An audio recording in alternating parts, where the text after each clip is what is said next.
பாலசுப்பிரமணியர் அருளால் ஆன்மீக அன்பர்கள், நேயர்கள், ஜோதிட அன்பர்கள் அனைவருக்கும் அன்பான வணக்கங்கள்.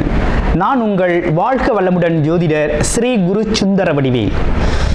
இப்போ பார்த்தீங்கன்னா 2025 நடக்க இருக்கிற தமிழ் புத்தாண்டு எப்படி இருக்குது, என்னென்ன விசேஷங்கள் இருக்குது, ஒவ்வொரு ராசிக்கும் எப்படி இருக்கும், என்ன செய்யலாம், என்ன செய்யக்கூடாது, என்ன விதமான வழிபாடுகள் செய்யணும், ஒவ்வொரு நட்சத்திரங்களுக்கும் என்ன விதமான பலன்கள் இருக்குது, இந்த ஆண்டு முழுவதும் இருக்கக்கூடிய கிரக பெயர்ச்சிகளால் ஏற்படக்கூடிய மாற்றங்கள் என்ன, வளர்ச்சி எப்படி இருக்கும், குடும்ப வாழ்க்கை எப்படி இருக்கும், சுப நிகழ்ச்சிகள் எப்படி இருக்கும், வீடு, வண்டி, வாகனம் மற்றும் அசையும் மற்றும் அசையா சொத்துக்கள் யாருக்கு அமையும், குழந்தை பாக்கியம் யாருக்கு கிடைக்கும் அப்படிங்கும் பல்வேறு விஷயங்களை பற்றி இந்த ஒரு வருடம் இருக்கக்கூடிய மொத்த பலனையும் நம்ம இந்த வீடியோ மூலமாக பார்க்க இருக்கிறோம்.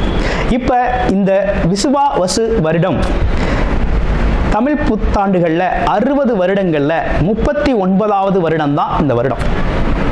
இந்த வருடம் இந்த ஆண்டு பிறக்குது. இந்த வருடத்தில் பிறக்கும் குழந்தைகள் தைரியமாக குழந்தைகளாகவும், எல்லோரையும் அனுசரித்து தெரியக்கூடிய குழந்தைகளாகவும், பண்புள்ள குழந்தைகளாகவும், அது மட்டும் இல்லாமல் தர்ம காரியங்கள், புண்ணிய காரியங்கள் ஈடுபடக்கூடிய குழந்தைகளாகவும் பிறப்பார்கள் அப்படிங்கிறது சித்தர் பாடல்களில் உள்ள ஒரு அமைப்பு.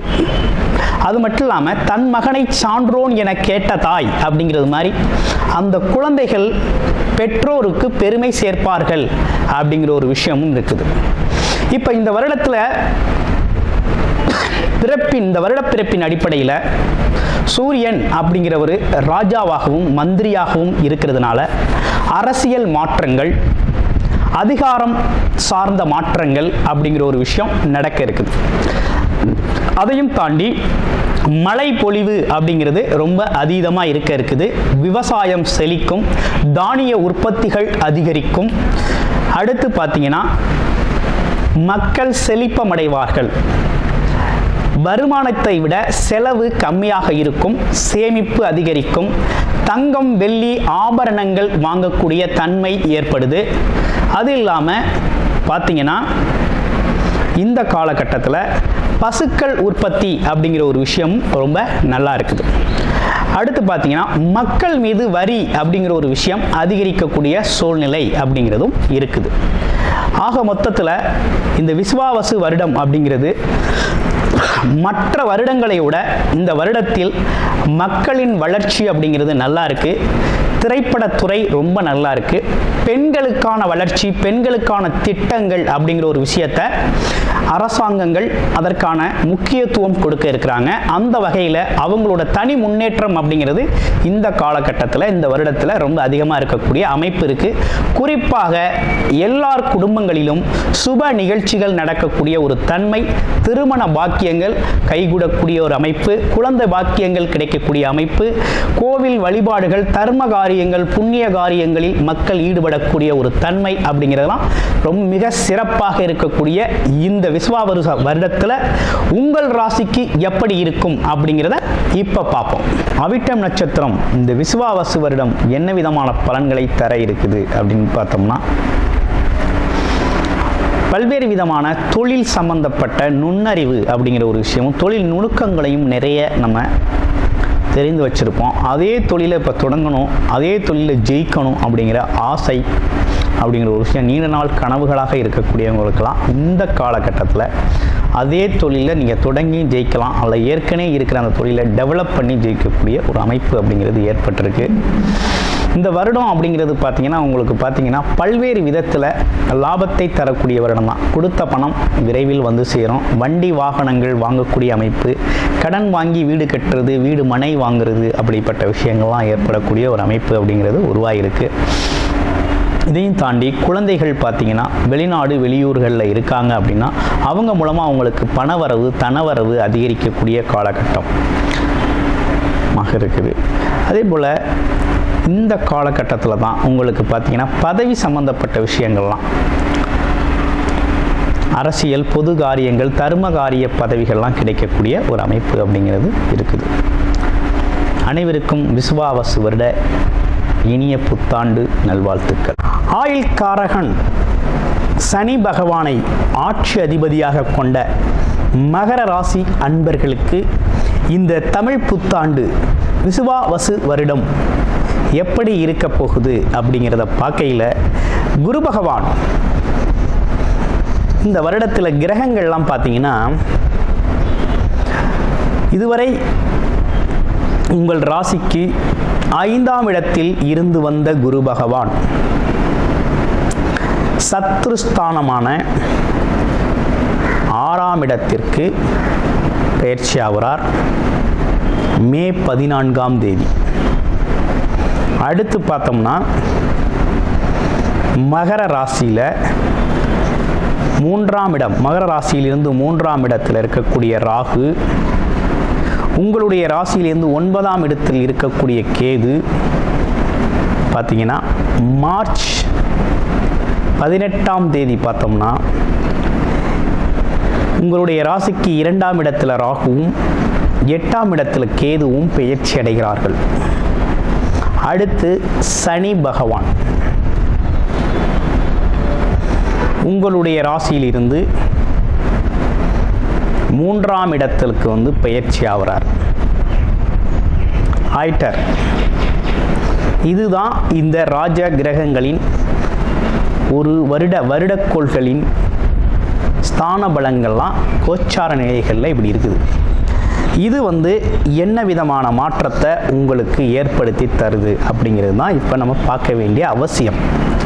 அப்படி பார்க்கையில் பார்த்தோம்னா, முழுமையாக நம்ம ஏழரை சனி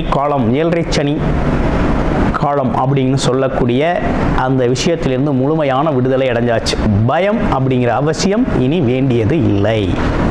எந்த விதத்திலையும் இனி பயப்பட வேண்டிய அவசியம் இல்லை. ஃபஸ்ட்டு. அடுத்து, தைரியமாக எல்லா முயற்சிகளையும் நீங்கள் எடுக்கலாம். அனைத்து முயற்சிகளிலும் வெற்றி பெறக்கூடிய ஒரு தன்மை அப்படிங்கிறது உருவாயிருக்கு. அடுத்து பார்த்தோம்னா, தொழில் துறையில் இருக்கிறவங்களுக்கெல்லாம் பார்த்தீங்கன்னா உங்களோட முயற்சிகள் வெற்றி அடையும்.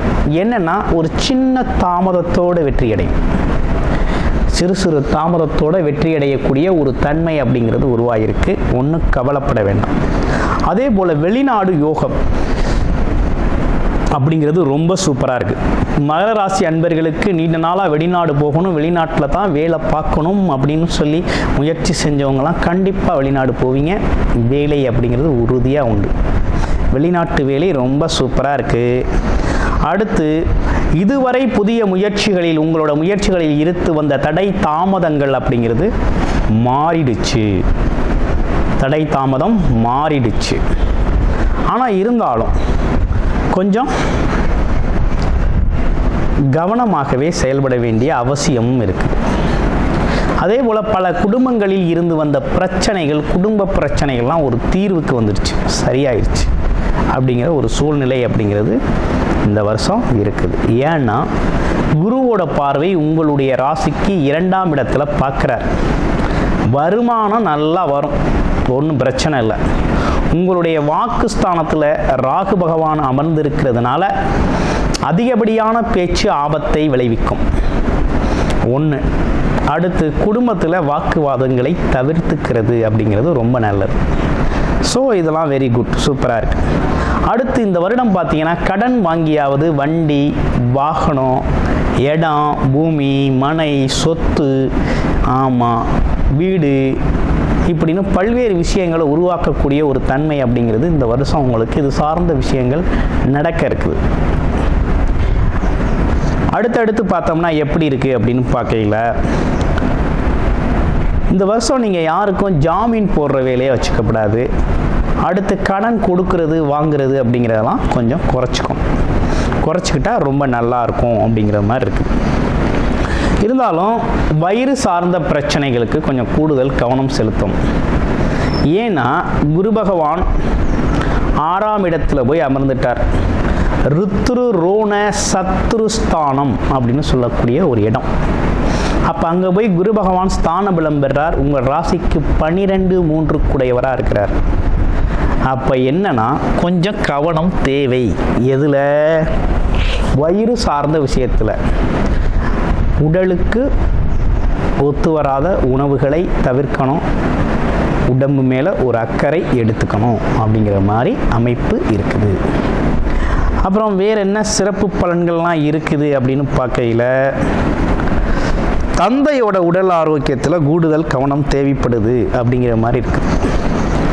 அடுத்து இதே காலகட்டத்தில் உங்களுக்கு குருபலம் இல்லாவிட்டாலும் உங்களுக்கு பார்க்கக்கூடிய வரனுக்கு திருமணம்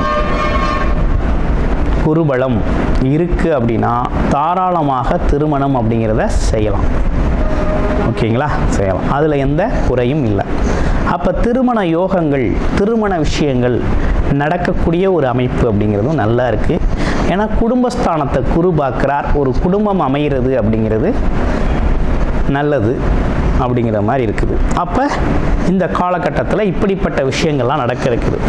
ஆக மொத்தத்தில் ஓவராலாக அந்த வருஷம் எப்படி இருக்குது அப்படின்னு பார்த்தோம்னா, முயற்சிகளில் சிறு சிறு தாமதம் ஏற்படும். நீங்கள் இன்றைக்கி எதிர்பார்ப்பீங்க, நாளைக்கு கிடைக்கும், ஆனால் கண்டிப்பாக கிடைக்கும், வெற்றி உறுதி. அனைத்து முயற்சிகளிலும் வெற்றி பெறக்கூடிய ஒரு தன்மை அப்படிங்கிறது உருவாகிருக்கு. அடுத்து பேச்சில் கவனம் தேவை. தனம், வருமானம் நல்லா வரும், இருந்தாலும் பேசுகிறது கொஞ்சம் ஓவராக அதிகமாக பேசுகிறது அப்படிங்கிறத கொஞ்சம் குறைச்சிக்கும். குடும்ப உறுப்பினர்களில் வாக்குவாதம் இருக்கப்படாது வேண்டும். அதே போல் படிக்கிற குழந்தைகள் கொஞ்சம் அதீத முயற்சி எடுத்து தான் படிக்கணும். ஏன்னா அப்போ தான் ஜெயிக்கலாம், பெரிய லெவலில் ஒரு நல்ல மதிப்பெண் பெறக்கூடிய ஒரு தன்மை இருக்குது. அதனால் கண்டிப்பாக முயற்சி அப்படிங்கிறது அவசியம். அடுத்து வேற என்ன சிறப்புகள் குரு பார்வையால் இருக்குது அப்படின்னு பார்த்தோம்னா, குரு வெளிநாடு வெளியூர் யோகத்தை சிறப்பாக கொடுக்குறார். பயணங்கள் சார்ந்த விஷயங்கள் ரொம்ப நல்லா இருக்குது. தொழில் அமைப்புகளும் ரொம்ப நல்லா இருக்குது. அப்போ என்னன்னா, வேலை தொழில் சம்பந்தப்பட்டு உங்களுக்கு வருமானம் வரணும் அப்படிங்கிறது ரொம்ப நல்லா அற்புதமாக இருக்குது. அதே நேரத்தில் விரய செலவுகள் அப்படிங்கிறதும் வருது. அது எப்படின்னா, உடல் ஆரோக்கியம் சார்ந்த விஷயத்தில் கொஞ்சம் கவனம் எடுத்தீங்கன்னா விரய செலவுகளை தவிர்த்துக்கலாம் அப்படிங்கிற மாதிரி இருக்குது. இன்னொரு விஷயம், வண்டி வாகனங்கள் அப்படிங்கிற மாதிரி சுப விரய செலவுகளை நிறைய பண்ணிக்கலாம். வீட்டுக்கு தேவையான அடிப்படை பொருட்களை வாங்குறது அப்படிங்கிற விஷயத்தில் கூடுதல் கவனம் எடுத்துக்கலாம் அப்படிங்கிற மாதிரி இருக்குது. ஓகே, இது ஒரு பக்கம் இருக்கட்டும். இப்போ உங்களுக்கு என்ன விதமான பரிகாரம் நல்லா இருக்குது அப்படின்னு பார்க்கையில், நீங்கள் இந்த காலகட்டத்தில் உங்களுக்கு என்ன நடந்திருக்கு அப்படின்னா, சனி பகவானோட 7.5 சனி பாதிப்பு முழுமையாக விலகிடுச்சு. அடுத்து குரு பகவான் மட்டும்தான் நமக்கு சத்ருஸ்தானத்தில் போய் அமர்ந்துட்டார். அப்படின்னா என்னென்னா, கடன், பகை, நோய், எதிரி அப்படின்னு சொல்லக்கூடிய சத்ருஸ்தானத்தில் குரு பகவான் 3-12 கூடையவர் அமர்ந்திருக்கிறது அப்படிங்கிறது அவ்வளவு அப்படிங்கிறது ஏதோ ஒரு வகையில் நமக்கு சங்கடத்தை கொடுப்பார். அப்போ என்ன பண்ணணும்னா, வியாழக்கிழமை நெய் விளக்கேற்றி வழிபாடு செஞ்சுக்கிட்டு வந்தீங்க அப்படின்னா சகல பிரச்சனைகளுக்கும் தீர்வு கொடுப்பார், வழிகாட்டுவார், நல்வழி கொடுப்பார், நல்லது நடக்க வழிவகை செய்வார். ஓகேங்களா? இப்போ இந்த தமிழ் புத்தாண்டு அப்படிங்கிறது உங்களுக்கு இப்படிப்பட்ட சிறப்பான பலன்களோட அமைஞ்சிருக்கு. உங்களுடைய பிறப்பு ஜாதகம் இதில் ரொம்ப முக்கியம். பிறப்பு ஜாதகம் எப்படி இருக்குது அப்படிங்கிறத பார்த்துக்கிட்டு அதற்கு ஏற்றார் போல உங்களுடைய முயற்சிகளை அதிகப்படுத்துங்க. முயற்சி மிகப்பெரிய வெற்றியை உங்களுக்கு உருவாக்கி தரும். அனைவருக்கும் இனிய தமிழ் புத்தாண்டு நல்வாழ்த்துக்கள். கூடுதல் தகவலாக நேயர்களின் விருப்பத்திற்கிணங்க நமது ஸ்ரீ பாலசுப்பிரமணியர் ஆலயத்தில் அனைத்து விதமான சகல விதமான தோஷங்களும் நிவர்த்தி அடைய பரிகார பூஜைகள் தொடர்ச்சியாக நடக்க இருக்குது. அது மட்டும் இல்லாமல் திருமண தடை, குழந்தையின்மை, தொழில் முன்னேற்றம், வேலை வாய்ப்பு கிடைத்தல், ராகு கேது தோஷங்கள் நிவர்த்தி அடைய, குலதெய்வ அருள் கிடைக்க, கடன் பிரச்சனை தீர, வாழ்வில் பணம், பொருள், செல்வாக்கு அதிகரிக்க இப்படிப்பட்ட விஷயங்களுக்காக பல்வேறு விதமான சகல பிரச்சனைகளுக்கும் தீர்வு கிடைக்கும் வகையில் பரிகார பூஜைகள் நமது ஸ்ரீ பாலசுப்பிரமணியர் ஆலயத்தில் நேயர்களின் விருப்பத்தின் பேரில் தொடர்ச்சியாக நடக்கிறதுக்கு உங்களுக்கு விருப்பம் இருக்கும் பட்சத்தில் டிஸ்பிளேல தர நம்பருக்கு கால் பண்ணி உங்களுக்கான பரிகார பூஜைகளை ஸ்ரீ பாலசுப்பிரமணியர் ஆலயத்தில் செய்து கொள்ளலாம். நன்றி, வணக்கம்.